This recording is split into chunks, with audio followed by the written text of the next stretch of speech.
The N.W.T. Premier says Canada has a plan to deal with tariff threats from the United States, and he thinks it's a good one.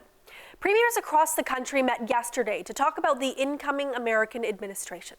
R.J. Simpson was part of that meeting. He spoke with the CBC today about how it went, the challenges the country is facing, and the outlook for the North. Take a listen. I thought it was a good meeting. We had most of the premiers there in person. There was a couple who couldn't attend in person, but the feeling in the room was there was a real sense of unity. There was a real sense of understanding that the threat we're facing from the United States, from the president-elect with these tariffs, is real and it's going to have serious consequences for Canada, for all jurisdictions, all residents of Canada. And there was a sense that we need to come together and address that as a country, as a united country.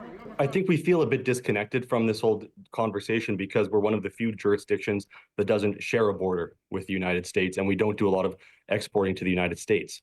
But that said, depending on how this tariff rolls out, perhaps it could include diamonds that originate in the Northwest Territories. They could be subject to that tax. We could see increases in fuel costs, which we are all dependent on for travel, for heating and things like that. But at this point, it's really hard to say without knowing what they plan on doing.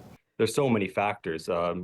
It depends on what goods are sourced from the United States, what companies do business with the United States, and how that would impact their costs. So there hasn't been a lot of hard numbers that I've seen, but some of the numbers I've seen include an increase for flights of around $200 a flight on average in the Northwest Territories, which is huge for people and for the government. The federal government is really responsible for these negotiations, for this relationship with the United States. But from our end, we will do what we can, just like all other jurisdictions in Canada are going to do. And it could be things as small as, depending on how things roll out with the tariff, making sure that we are sourcing goods from Canada or from countries other than the United States, for example.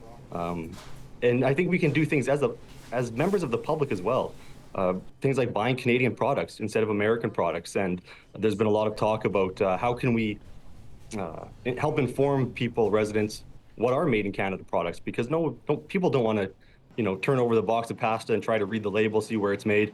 And so is there a way to, put stickers on items that might be made in Canada? So there's a variety of things we can do, from individuals, little things like that, to governments by keeping in touch with industry, making sure that we're relaying that information to the federal government and putting our mind to, what we might need to do if these tariffs do come to fruition and start impacting residents and industry in the territory.